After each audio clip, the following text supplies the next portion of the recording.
तो कम हो सकती है आपके घर के लिए गए कर्ज की किश्त। रिजर्व बैंक ने रेपो रेट कम कर दिया है। रेपो रेट यानी जिस दर पर रिजर्व बैंक बैंकों को कर्ज देता है। रिजर्व बैंक ने रेपो रेट में 1/4 की कमी की है। आपको बता दें कि मीडिया से बात करते हुए रिजर्व बैंक के गवर्नर उर्जित पटेल ने कहा कि इस कटौती का फायदा बैंकों को लोगों तक पहुंचाना चाहिए। तो 0.25% की कमी की गई है। ऐसे में आप उम्मीद कर सकते हैं कि ईएमआई कम हो जाए। शिशिर सिन्हा इस वक्त हमारे साथ फोन लाइन पर जुड़ गए, एबीपी न्यूज संवाददाता। शिशिर, क्या यह उम्मीद की जाए कि लोगों को राहत मिलने वाली है जिन लोगों ने अब तक होम लोन लिया है? देखिए, अभी तक क्या होता रहा है कि जब भी पॉलिसी रेट कट होता है, जब भी नीतिगत ब्याज दर में कमी की जाती है, तो उसका फायदा अगर बैंक अपने ब्याज दरों में कटौती कर देते हैं तो वो केवल नए ग्राहकों को मिलता है। लेकिन पिछले कुछ समय से रिजर्व बैंक की कोशिश यही रही है कि नीतिगत ब्याज दर में जब भी कटौती की जाए उसका फायदा पुराने ग्राहकों को भी मिले। इसी वजह से आपने देखा होगा कि भारतीय स्टेट बैंक ने जब कुछ समय पहले घर कर्ज पर ब्याज दरें घटाई थी तो उसका फायदा उन्होंने पुराने ग्राहकों को भी देने की बात कही थी।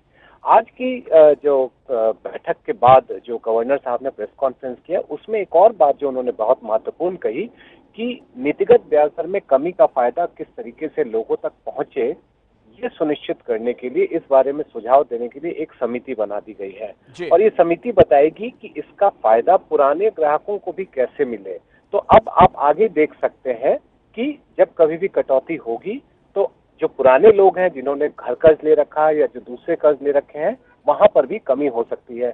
अभी के समय में शायद पुराने ग्राहकों को ज्यादा फायदा ना मिले, नए ग्राहकों को ज्यादा फायदा मिलेगा। बहुत बहुत शुक्रिया शिशिर सिन्हा इस जानकारी के लिए। तो नए ग्राहकों को फायदा मिल सकता है। और अब आपको कुछ आंकड़ों के जरिए हम समझाते हैं कि किस तरह की राहत की आप उम्मीद कर सकते हैं ईएमआई में। आपकी ईएमआई कितनी कम होगी, जरा नजर डालिए। अगर 25 लाख का होम लोन है तो देखिए क्या होगा। कर्ज की मियाद अगर 10 साल की है तो 8.35% के हिसाब से 30,796 रुपए होते हैं और 8.10 के हिसाब से देखा जाए तो 30,464 रुपए होते हैं, यानी 332 रुपए का अंतर। और यही 20 साल की अगर मियाद है तो 392 रुपए का आपको यहां फायदा हो सकता है। और 30 साल के लिए अगर लोन ले चुके हैं आप तो आपको 439 रुपए का फायदा हो सकता है। तो आपकी ईएमआई में देखिए किस तरह की राहत आने वाले दिनों में आपको मिल सकती है। और अगर 50 लाख का होम लोन है तो देखिए यह आंकड़ा कैसे पहुंच जाएगा, कि ये अंतर कैसे बढ़ता है। 10 साल के लिए अगर आपने होम लोन लिया है तो 670 रुपए का फायदा होगा, 20 साल में आपको 795 रुपए का फायदा होगा और 30 साल में 899 रुपए का फायदा आपको हो सकता है।